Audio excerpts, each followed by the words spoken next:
Welcome again to Artbeat. I'm Jeffrey Brown. The Vietnamese poet Nguyen Chi Thien died last week. He was a dissident under communist rule who spent a total of 27 years in prisons and labor camps for his ideas and writings, but he managed to get many of his works out of the country. They were translated into numerous languages and led to many international honors. He emigrated to the U.S. in 1995 and died in California at age 73. Dan Duffy joins us now from Durham, North Carolina, to talk about Nguyen Chi Thien. Duffy is an editor and scholar with the Vietnam Literature Project. And welcome to you. Well, thanks for having me. I really appreciate the attention to Mr. Thien. Fill in a little bit more of the history about his life in Vietnam and what got him into trouble. Tell us about him. As a very young man with what we would call a rudimentary education, which put him in the educated elite of Vietnam at that time, he joined the broad resistance to French rule, the Viet Minh, which was led secretly at that time by the Communist Party. Over the course of the 50s, after the victory over France, as the party looked ahead to fighting the United States, they started to clamp down on the North, which was the part of the country that they controlled around Hanoi, and really turned the place into a huge prison. There was no dissent or deviation of any kind allowed. Mr. Thien was a kid, a teenager. He was a poet. He was a poet first, last, and always. I once asked him if he'd become a poet in prison, and he said, no, I went to prison because I was a poet. He was a poet in the immature sense of being a sort of a dreamy kid. He was also, from the start, a poet in the sense of somebody who just wouldn't lie to you. I mean, he might make something up, he might entertain you, but he wouldn't lie to you. And his adult career as a prisoner began simply because he substituted for a friend's high school class.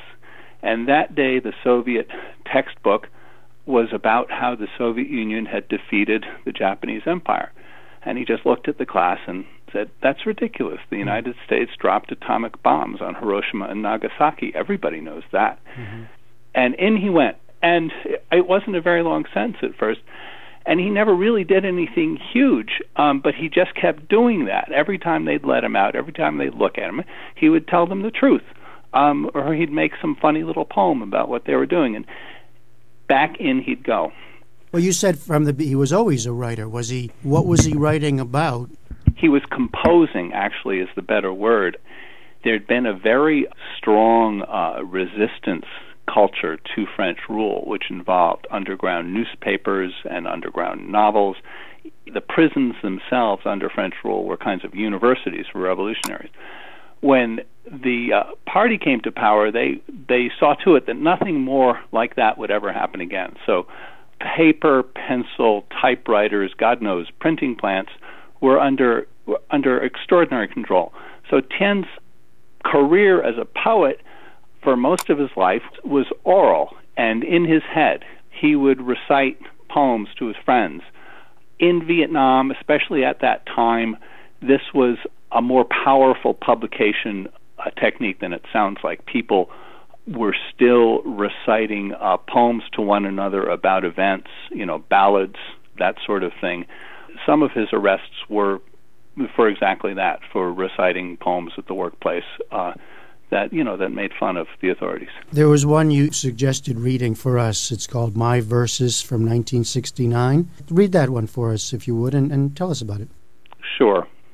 My Verses. My verses are in fact no verses.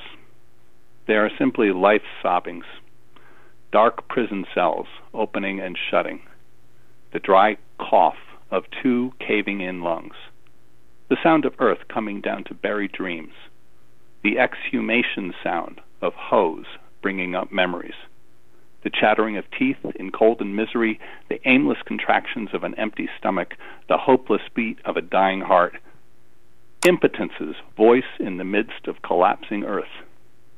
All the sounds of a life not deserving half its name, or even the name of death. No verses are they.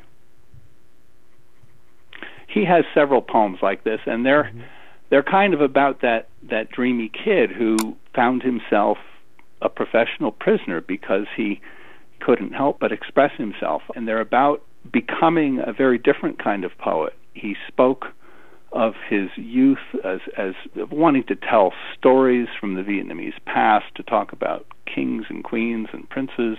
And what he ended up writing about was, nearly starving to death and being tortured and walking around the prison yard, and then being released for a few months and walking around Haiphong and Hanoi and noticing that everybody was acting like they were in prison too.